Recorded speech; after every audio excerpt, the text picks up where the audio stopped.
माझा तो पिंड नाही, प्रवास मला आवडत नाही, माझं घर सोडून मला दुसरीकडे जायला आवडत नाही. मग मला बसल्या ठिकाणी वयाचा विचार करता, सगळ्या एकंदर प्रकृतीचा विचार करता बसल्या ठिकाणी कॅसेटवरून ग्रंथ लिहिणं, ग्रंथ छापून घेणं. व ग्रंथ छापायला तुम्हाला लक्षात येत आहे, ग्रंथ तयार झाला म्हटलं की मंडळींच्याकडनं पैसे येतात, पुस्तक निघत आहे. कुठलंही पुस्तक आज पण अडलेलं नाही आहे. आज 36 पुस्तकं 37 पुस्तकं झाली आपली. कुठल्याही पुस्तकाला पैसे नाही म्हणून काम अडलेलं नाही आहे.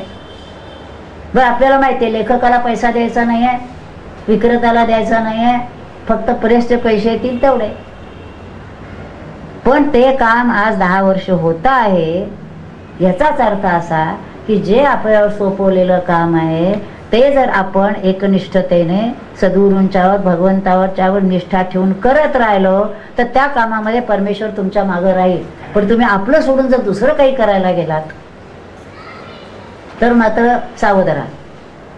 आणि म्हणून शहाण्याने जे आपल्या पुरतं आहे आणि परमेश्वर आपल्या पुढे आणून ठेवतो आहे काम करायचं असेल तर तसं आणूनच ठेवतो. तसं आणून ठेवलं तर ते काम होतं. आता जसं आपण आता 4-5व्या अध्यायाचं पुस्तक काढतोय, आता गुरुपौर्णिमेला निघत आहे. 6 महिने ते लिहून त्याचं सगळं प्रूफ सगळं तयार आहे. पण 6 महिने त्याला जो लागणारी 4 पानं हवी होती ती काही होत नव्हती. आणि त्या दिवशी आळंदी पालखी होती ज्ञानेश्वरांची, पुण्यात आलेली. सकाळी उठल्याबरोबर माझ्या मनात आलं की हे पुस्तक आपल्याला गुरुपौर्णिमेला निघू शकेल, पण त्याची 4 पानं लिहायची आहेत. सकाळी उठल्याबरोबर जे पेन्सिल घेऊन बसले मी, त्या 7 दिवसात 4था आणि 5व्या अध्यायाचं संक्षिप्त करून प्रेसला गेलं, झालं. आता आज पुस्तक आपलं प्रिंटिंगला गेलं. जी गोष्ट 6 महिने होत नव्हती ती एका दिवसात झाली. त्याचाच अर्थ असा की आपण फक्त सद्गुरूंच्या भगवंताच्या हातातलं यंत्र व्हायचं आहे. मी करणाऱ्या छातीवर हात ठेवून काही बोलू नका. आत्मविश्वास जरूर पाहिजे की त्यांनी दिलाय ना, मी जास्तीत जास्त चांगलं करेन, पण मी करूनच दाखवीन असं जर कोणी म्हणायला लागलं तर सांभाळा, असं सांगायला पाहिजे. म्हणून सरेंडर असं ज्याला म्हणतो, शरणागती. तो एक प्रश्न आहे का ते की बोध होणं आणि शरणागती हे दोन्ही एकच आहे. ज्याला बोध झाला तो पूर्ण शरणागतच असतो. आणि शरणागतीचे लक्षण म्हणजे फक्त देवापुढे नोटांगण नव्हे, प्रत्येकाच्या पुढे नम्र पाहिजे. नाही तर देवापुढे जाऊन अगदी असं नाक घासताय आणि बाहेर आले काय ती छाती पुढं काढून मी काय तू काय असं. स्वामी जसं म्हणाले होते, मी म्हटलं तुमच्याशी माझं जमतं, बाकी सगळ्यांशी जमणं म्हणजेच माझ्याशी जमणं आहे म्हणाल. त्यांची एक वाक्य आहेत म्हणून ते कॅसेट मी ऐकत असते ना, एक वाक्य माझ्या कानावर पडलं की ते दिवसभर माझ्या डोक्यात असतं. सगळ्या ठिकाणी मीच आहे हे लक्षात घ्यायचं. त्यामुळे सगळ्यांची प्रकृती लक्षात घेऊन सगळ्यांच्याशी आपलं जमलं पाहिजे, म्हणजे स्वामींच्याशी जमलं असं लक्षात ठेवा. आता याच्यात अर्थ काय बघा. आता प्रत्येक प्रकृतीशी जमणं ह्याचा अर्थ सुद्धा असं लक्षात घ्या की प्रकृती तशीच असणार आहे. कुणाची सात्विक असेल, कुणाची राजस असेल, कुणाची तामस असेल, पण ती तुम्ही ॲक्सेप्ट केली पाहिजे. आपलीच मुलं 4 असली समजा, प्रत्येकाची प्रकृती भिन्न आहे का नाही, पण आई वडील त्याच्याशी ॲक्सेप्ट करून घेतात का नाही. उलट म्हणतात आणखी त्याला नका बोलू, तो एकदम चिडतो. म्हणजे तो चिडतो हे लक्षात घेऊन त्याला चिडवत नाही तर तो चिडणार नाही अशा पद्धतीनं आपण करतो. तसं आपण ज्याला हे काम करायचं आहे, विशेषतः ज्याला लोकात जाऊन काम करायचं आहे, आपल्यापुरतं काम करायचं असेल, तुम्ही एकांतात बसा, तुम्ही काय बोला नाही तर बोलू नका, बाहेर या नाही तर येऊ नका. पण ज्याला लोकसंग्रह करायचा आहे, ज्याला लोकांच्यात जाऊन काम करायचं आहे, त्याला माझ्याशी 100 माणसातलं स्वामी म्हणायचे ना, एक 5-10 लोकांशी नाही जमलं म्हणलात तर एक वेळ चालेल, पण 80 लोकांशी जमत नाही 5-10 लोकांशी जमतं म्हणालात तर ते बरोबर नाही. याचा अर्थ आपलं अंडरस्टँडिंग असं वाढवलं पाहिजे. आणि अंडरस्टँडिंग ह्याचाच अर्थ सुद्धा त्या चैतन्याकडेच लक्ष पाहिजे. आणि बाहेरची प्रकृती ही जशी असेल, त्याला मला तर नेहमी वाटतं, मी एक डॉक्टरी असल्यामुळे व्यवसायाने, डॉक्टर जसा पेशंटकडे बघत असतो की ह्याला हे असं आहे, गृहीत धरूनच तो आलेला आहे तुमच्याकडे, पेशंट म्हणूनच आलेला आहे. असा कसा तू असं न म्हणता तो तसाच आहे. तुम्ही डॉक्टर आहात ना, तुम्ही त्याला सुधारा, काय त्याला हवं असेल ते तुम्ही द्या. तसं तुम्हाला जर हे काम करायचं असेल तर प्रत्येकाची प्रकृती लक्षात घ्या, त्याची काय कुवत आहे ते लक्षात घ्या, तो साधना काय करू शकेल ते बघा. एखाद्याला एकदम सांगितलं 2 तास, 5 मिनिटं त्याला ध्यानाला बसायला मिळत नाही किंवा अनुकूल परिस्थिती मिळत नाही, तो ध्यान कसं करणार. मग त्याचं सांगितलं की संसारी माणसाला नामाची साधना सांगितली. पण जर एखाद्याला घरी बसण्याची शक्यता असेल तर नामावरच थांब असं नाही, तू ध्यानाला बस ना, आहे ना तुला शक्यता, बस. त्यामुळे एकच नियम सगळ्यांना नाही. म्हणून आपण आता ते प्रश्न त्या दिवशी म्हटलंय ना 2-3 घ्यायचा विचारात आहे की हे प्रश्न काय की आपण म्हणणार आहोत की एकच साधना सगळ्यांना सांगितले का, नाही. जसं मला स्वामीने सांगितलं, लेखन ही तुझी साधना. ते माझ्या लक्षात येतं का ते की मी जर एखाद्याचं ऐकत असले तरी ऐकलेलं माझ्या लक्षात फार राहत नाही, पण मी जेव्हा ते लिहिते तेव्हा लिहिलेल्या प्रत्येक शब्दाबरोबर ते माझ्या आत जाऊन बसतं. मग त्याच्यावर त्याचं चिंतन होतं. म्हणजे कोणाला काय केलं असता त्याची प्रगती त्या दिशेनं होईल हे सद्गुरू बघत असतात. आणि त्यामुळे ह्याला असं का सांगितलं आणि मला असं का सांगितलं असं म्हणता येणार नाही. तुला जे सांगितलंय ते तुझ्या याला योग्य तेच तुला सांगितलंय, आणि त्याला जे सांगितलंय ते त्याला सांगितलं. जास्त फिरत असेल तर त्याला सांगणार तू एका ठिकाणी बस, आणि एकाच ठिकाणी बसणार असाल तर त्याला सांगा एकाच ठिकाणी बसून कसं चालेल, 4 लोकात जाऊन बघायला नको का. जो एकांतात तुम्ही बोध घेता तो लोकांतात त्याची परीक्षा द्यायला नको का. त्यामुळे दिवसभर आपण एकांतात वाचन चिंतन ऐकणं लेखन करत असलो तरी पुन्हा दिवसाकाठी तासभरात येऊन काय आपल्याला बोध आहे, येणारी मंडळी कशी आहे, त्यांच्याशी आपण कसं वागणं ठेवतो, कसं प्रत्येकाला ॲक्सेप्ट करतो, त्याला कसा प्रबोध करण्याचा प्रयत्न करतो, ही परीक्षा आपल्याला पुन्हा लोकांतातच द्यायची. आणि तसा जो आहे प्रयत्न तो माझा चाललेला आहे. कितपत यशस्वी होत आहे ते बघायचं बाकीच्या लोकांनी. पण जे आपल्या आक्षेप काही दिवसापूर्वी असतात ते आक्षेप हळूहळू का कमी होतात, आपलं अंडरस्टँडिंग वाढतं आणि ते वाढवायला पाहिजे. मी ध्यान केल्याने बाकीच्यानी सुधारलं पाहिजे असं नाही आहे. त्या ध्यानाच्या परिणामाने आपण कसे सुधारतो आणि सगळ्या गोष्टी कशा तऱ्हेनं आपण स्वीकारतो आणि त्याला प्रतिसाद देतो ह्याच्यावर आपली परीक्षा अवलंबून. लक्षात आलं तुझ्या सगळं, बहिरंग काय अंतरंग काय, किती वेळ ध्यानाला बसायचं, किती कोटी जप केला याला महत्त्व नाही, तुम्ही आतून किती तयार होता याला महत्त्व आहे. एक नाम देखील पुरे. जर ते एक नाम घेऊन त्या ठिकाणी तुमचं मन पक्क बसत असेल तर सारखं राम राम राम राम करायला पाहिजे असं नाही. एक श्रीराम म्हटलं की बस शांत होऊन बसला, संपलं का. त्या ठिकाणी स्थिर बसा, पक्क बसा त्या ठिकाणी. म्हणजे कुठली गोष्ट का करायची, कशासाठी, त्याचा परिणाम काय होणार आहे म्हणून हे नीट कळल्याशिवाय केलेली साधना जी आहे ती जन्मभर जरी केली तरी त्याचा उपयोग होत नाही. कळून घेऊन साधना केली. नुसतं विठ्ठल विठ्ठल विठ्ठल म्हटलं. आता जसं मी सांगितलं आपल्याला की एकदा मी आळंदीहून पुण्याला आले, पालखीबरोबर चालत आले. त्यावेळेस आम्ही काही बोलले नाही. दुसऱ्या दिवशी दुकानात गेल्यानंतर म्हणले कसं काय, म्हटलं काय नाही, आले चालत थोडं. म्हणले आता सांगू का, आता पुरे म्हणले. बस त्याचा अर्थ असा की हे काम नव्हे, आता कळलं ना तुम्हाला, बस आता एका ठिकाणी बसून साधना करायची. आणि मला मुळात नकोच असतं कुठे जायला. मी सांगितलं ना माझ्या घरात तुम्ही 8 नाही महिनाभर बाहेर पडले नाही तर मला काही खोळंबायचं नाही. म्हणजे की अवस्थाला याला बाहेर हिंडून या मला कदाचित वाटणार नाही. त्याचं कारण माझा पिंड फिरण्याचा नाही आहे, माझं काम, माझा जो छंद आहे वाचन लेखन चिंतन. कोणी आलं त्याच्यातलं 2 शब्द चांगलं, नाही कोणी आलं ते कंटाळ आलाय बुवा म्हणून शेजारी गप्पा मारायला गेले असं कधीच मला वाटत नाही. आणि म्हणून त्यांनी मला जे सांगितलं तुम्ही आपलं करा, लेखन वाचन हे काम करायचं बस.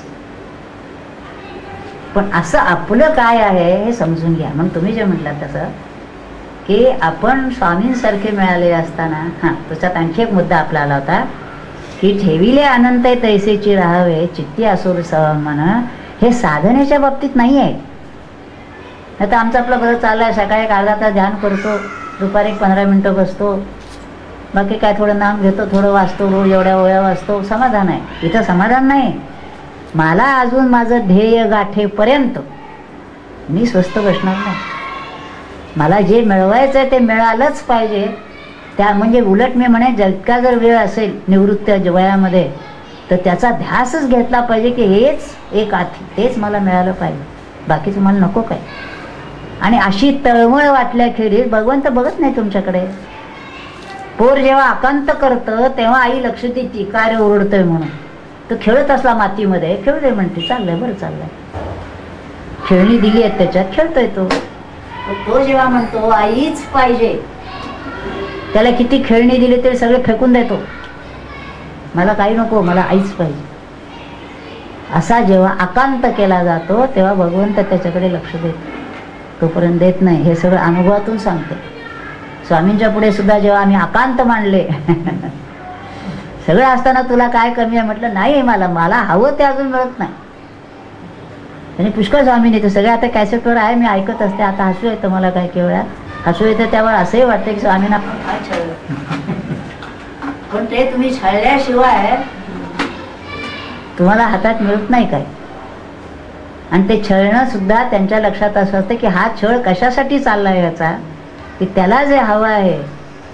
जसं सांगते ना, तिथं स्वामींच्याकडे पुष्कळ पेढे बर्फी फळं अमकं तमकं यायचं काहीतरी, सरला ते द्यायचं सगळ्यांना. तर मी सांगितलं मी हे खाण्यासाठी मी इथं राहिलेली नाही, ही शक्कर लड्डूसाठी मी इथं राहिले नाही. मला जे हवं आहे स्वामींच्याकडनं ते मला घ्यायचं, हे मला नको. एष्टी सरला त्यांचं माझं भांडण चालायचं प्रेमाचं. मग सरला ते म्हणायचं सगळ्यांना देते आणि हा खात नाही. तर म्हटलं स्वामी त्यांना सांगा मी खाणार नाही आहे, मला ह्याच्यासाठी मी राहिलेलं नाही, मला तुम्ही जे द्यायचं आहे ते द्या, मग मी शांत होईन, तोपर्यंत नाही. ते म्हणायचं मिळेल मिळेल म्हणाय. त्यामुळे ते शांती मिळेल खरी, मग समाधान. शिखरावर पोचल्यावर मग आता मिळवायचं काही राहिलेलं नसतं, पण आहे ते मात्र मग मुरवत राहायचं. आणि ते मुरवण्यासाठी मग सहज ध्यान असतं, सहज नाम असतं. आता नाम घ्यायचं म्हणून नाम नसतं, मग सहजच आत त्या विश्वातच आपण खेळत असतो. बघा मी काय म्हणते केलं. त्या दिवशी जसं मी आळंदीच्या त्या पालखीला काही जाऊ शकले नव्हते, म्हणजे माझ्या तब्येतीनं त्या गर्दीत घुसावं असंही मला वाटलं नाही. त्यामुळे पण त्या दिवशी सकाळी आता आळंदीहून निघाली असेल पालखी, आता अमुक ठिकाणापर्यंत आली असेल, आता अमुक ठिकाणापर्यंत आली असेल, आणि मग मध्ये आता थांबली असेल. तेव्हा माझी जेवायची वेळ झाली होती, सकाळी 10ची सुमार असेल काय. तेव्हा म्हटलं आता माऊलीला जेवायचं नाही का, गरम गरम चपाती केलेली आहे. त्यामुळे माझ्याबरोबर माऊली जेवायला घातलं नाही तिथं. म्हणजे मी देहाने तिथं नव्हते प्रत्यक्ष, पण त्यावेळेला संबंध वेळ माऊली आणि मी त्याच्या ह्याच्यातच होते. आता इथपर्यंत आले असतील, आता इथपर्यंत आलेले असतील. आणि हे होण्यासाठी एकांत आवश्यक असते. आजूबाजूला माणसं असली की हे जे आपला संवाद असतो संतांशी, सद्गुरूंशी, भगवंतांशी, आपला संवाद सारखा असावा लागतो. तो एकांतातच शक्य असतो. 4 लोक असले की ते काहीतरी सांगत राहणार संसारातलं, इकडलं तिकडलं, बहिर्मुखच होतं ते. आणि बोलायला लागल्यानंतर आणखीनच होतं. निदान आपण न बोलता काही कामं करत असलो तर बहिर्मुखता फारशी येत नाही, पण बोलायचं म्हटलं की व्यवहारातलं आलं बोलणं. मग एक तर आपण ज्ञानेश्वरीतलं बोलत असलो, ह्यातला काही विचार तर ठीक आहे, पण ते सुद्धा खरं सांगायचं म्हणजे बोलण्याच्या पलीकडे असतो आपण. अशा वेळेला हे सुद्धा जे आहे ना वाचन वगैरे, ते देखील त्यावेळेला नको असतं, कारण तिथं पुन्हा शब्द येतात आणि ते शब्दाच्या पलीकडची स्थिती असते. त्यावेळेला फक्त आपण आणि परमेश्वर, आणि आपण आणि परमेश्वर असंही ते नसतं. आता ते कसं असतं ते तुम्ही आता अनुभवून बघा. त्यामुळे स्वामी नाही असं मला कधीच वाटत नाही. पूर्वी निदान स्वामी तिथं आहेत, आपल्याला इथून तिथं जायचं आहे असं तरी होतं, किंवा ते भेटायचे आहेत, आता भेटायचे आहेत नाही आहे वगैरे. आता मुळे यायचे जायचे आहेत वगैरे हा मुद्दाच नाही आहे, तेच आहेत.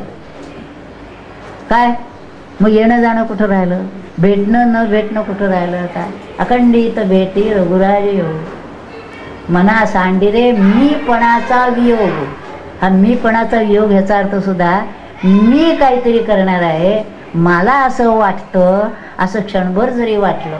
एका मी स्वामींना केव्हा तरी म्हटलं की मला असं वाटतं, आलं का मला म्हणायचं. म्हटलं अहो असं नाही, म्हणजे तुम्हाला मी सुचवते काहीतरी की असं आपण केलं तर काय होईल असं. पण ते सगळं जरी सुचवलं तरी त्यांनी अमुक एक म्हटलं, बस पुढे बोलायचं नाही. तर ते जे सांगतील ते आपल्या कल्याणाचंच आहे. आणि असं आपण जर त्यांच्याशी संवाद साधत असलो तर मला पुष्कळ असं म्हणतात की बा स्वामींच्याकडून असं आलं, असं काही वेळा मी म्हणते. किंवा एखादा निर्णय घ्यायचा असला तरी म्हणतात काय, किंवा बघा स्वामी काय म्हणतात ते. म्हटलं थांब बाबा, अजून आलं नाही मला त्यांच्याकडनं. तर त्यांच्याकडनं यायला तुम्ही त्यांच्याशी संवाद साधला पाहिजे ना. आणि जेव्हा तुम्ही त्यांच्याशी संवाद साधता तेव्हा एकदम येतं असं. आणि हे कसं होतंय मी स्वामींना विचारायची नेहमी, स्वामी तुम्ही असं म्हणता म्हणजे काय होतं नेमकं. सगळ्या गोष्टी त्यांना ज्या मी विचारून घेतला त्याचा उपयोग मला आता इतका आनंदात आहे. त्यामुळे की असं नाही मग असं, असं नाही मग असं. काय लोक म्हणतात असं स्वामी, म्हटलं अहो खरंच बोलतात. आता कसं सांगायचं तुम्हाला, बोलतात का नाही बोलतात. म्हणून ते मी जे म्हणते रामकृष्ण म्हणत असत कालीमाता माझ्याशी बोलते, ते बोलते म्हणजे असं काय काय हॅलो कसं काय तुझं वगैरे असं नसतं ते बोलणं. ते बोलणं एका वेगळ्या पातळीवर असतं. तिथं शब्द असतातच असं सांगता येत नाही, पण ते असतं. तसं आपण करू शकतो. आहे तिथं थांबू नका. मी पुन्हा पुन्हा सगळ्यांना सांगते की आहे तिथं थांबू नका. स्वामींसारखे सद्गुरू मिळालेले आहे. पुढे चला, पुढे चला, पुढे चला. आणि पुढे चला म्हणजे त्या दिशेनं पुढे जायला पाहिजे. आणि त्याच्यासाठी इकडली पथ्य पाळली पाहिजे. हां बोला.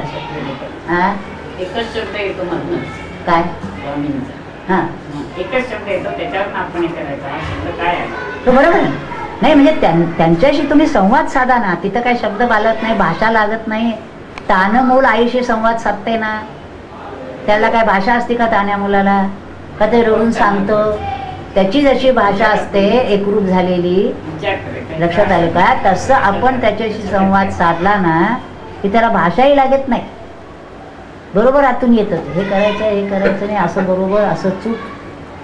फक्त आपली प्रक्रिया अखंड अंतःशुद्धीची पाहिजे. जरा कुणाबद्दल काही आलं मनामध्ये तर ते आतून लगेच त्याचं एक्सप्लेनेशन आपणच आपल्याला द्यायचं. असं का झालं बरं, असं झालं असं, असं का झालं बरं, असं झालं असं. कुठून तरी ते मळब जे आलेलं असतं ना ते मळब जाऊन शुद्ध स्वच्छ आकाश राहिलं पाहिजे. आपल्याला अखंड तेच करायला लागतं. लोकांच्यात आले की कुणी काय सांगतं कुणी काय सांगतं नाही म्हटलं तरी ते संस्कार होतात.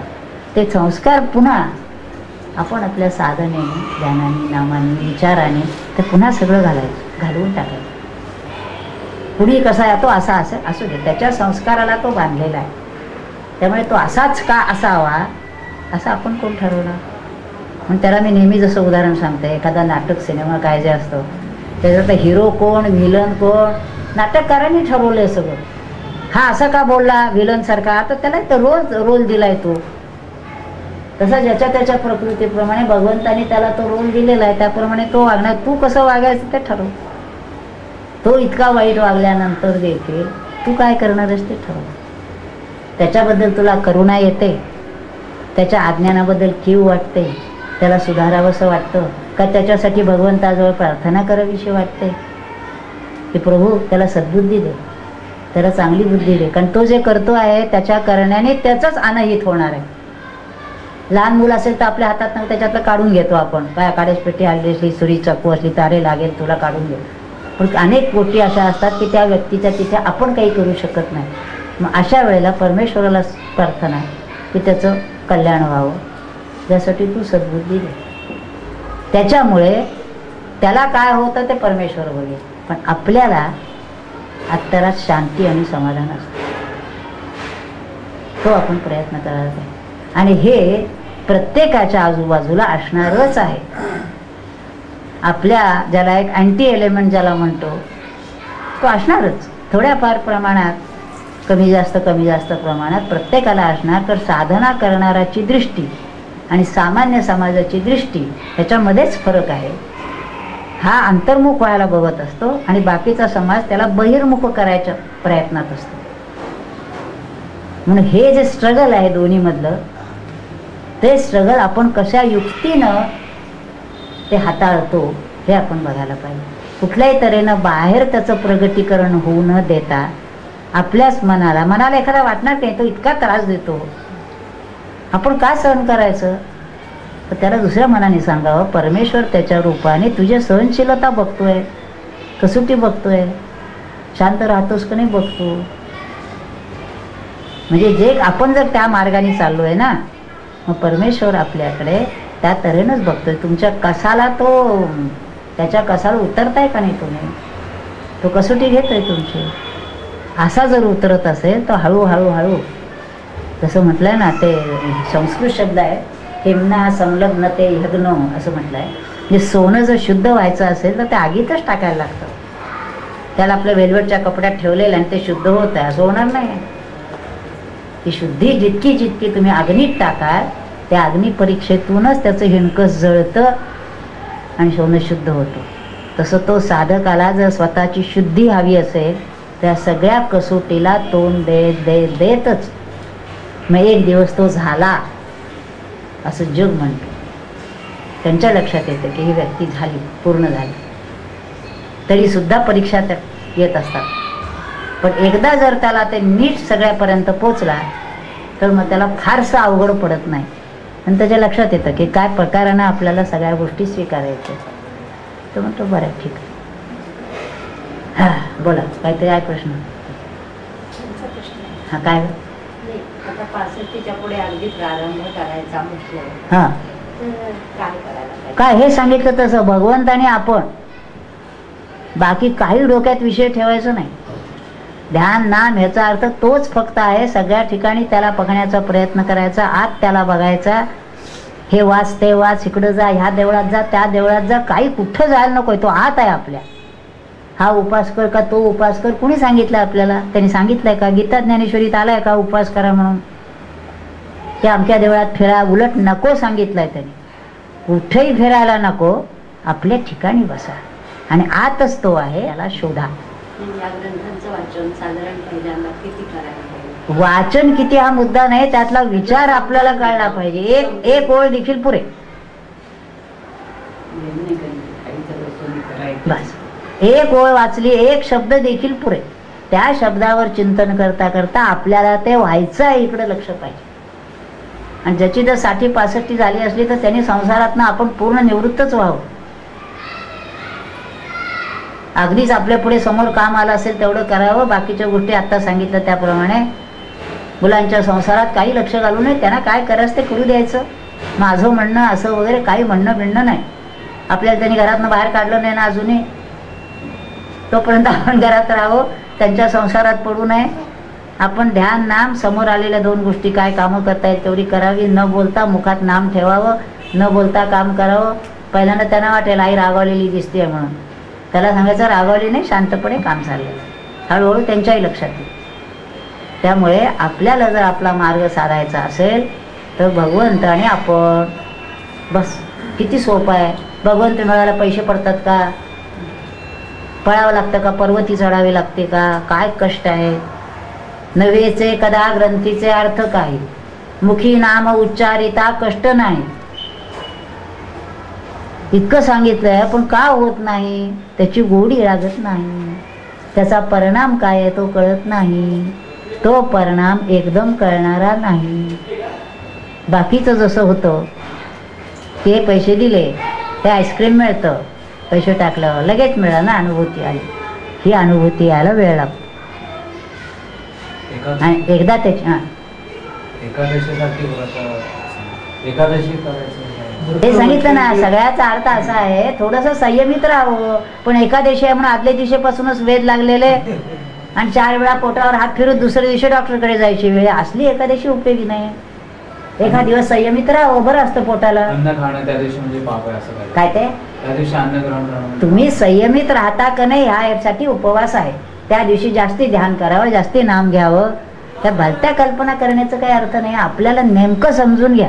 म्हणून गीता ज्ञानेश्वरी दासबोधात सांगितलंय का? हे नाही सांगितलं. मग त्यात जे सांगितलंय आपण तेही करत नाही, हेही करत नाही. गीता दासबोधातलंही करत नाही आणि जे घरात करायला सांगतात उपवास तापास तेही करत नाही. आपण मधल्यामध्ये लोंबकळतो. ते टाकायला हरकत नाही, हे धरा पहिले आणि मग ते आपोआप टाका. आणि टाकायलाच पाहिजे असं नाही. काय एक दिवस नाही जेवलं काय बिघडलं? सारखं जेवतोय की, सकाळ दुपार संध्याकाळ जेवतोय, वर्षानुवर्ष जेवतोय. पुरे असं वाटत नाही कधी? एका दिवस जरा नाही जेवलं बरं असतं, तब्येतीला हलकं राहतं. त्या दिवशी आणखीनच हॉटेलातले साबुदाणा वडे, खिचडी. त्या दिवशी हॉटेलातलं आईस्क्रीम खातात उपासाच्या दिवशी. आता हा काय उपास म्हणायचा त्याला? उपवास आहे तो. भगवंताच्या जवळ वास करणं. अखंड नामस्मरण त्या दिवशी आहे. हे करता हे पाहिजे आपल्याला. प्रत्यय वैकल्ये न करावी ज्ञानेश्वरांनी सांगितलंय. काही गरज नाही त्याची. हे व्रत धरा. हे सोडण्यापेक्षा कामसा टाकला, क्रोध टाकला, मत्सर टाकला, हे टाका. बाकीचं टाकून काय करायचं, पोळी भाजी टाकून खा 2 घास, पण हे टाका. सकाळपासून ठरवा आज रागवायचं नाही. रात्री झोपताना ते विचार करा. सकाळी एक हे ओळ लिहून ठेवा डायरीमध्ये, आज 7 दिवसात राग कुणावरही रागवायचं नाही. रात्री झोपताना बघायचं पुन्हा की 7 दिवसात आपण किती वेळा रागावलो, 25 वेळा का 20 वेळा का 5 वेळा, आणि कशासाठी रागावलो, त्याच्या कल्याणासाठी का आपल्यासाठी. काय हवंसं वाटलं, दुकानावरनं पाहिलं की हे पाहिजे ते पाहिजे ते पाहिजे असं वाटलं का, दुकानावरून गेलो पाहिलं सगळं पण तथापि काहीही घ्यावंसं वाटलं नाही. प्रगती आहे, सुधारणा. बाकीचं जरी सगळं असं हे करत असले तरी सुद्धा मी त्याच्यात बोलायला गेलो नाही. स्वतःला मार्क द्यावेत आपण आणि आपल्यात सुधारणा होते का नाही. काय किती वेळ बोलले हो.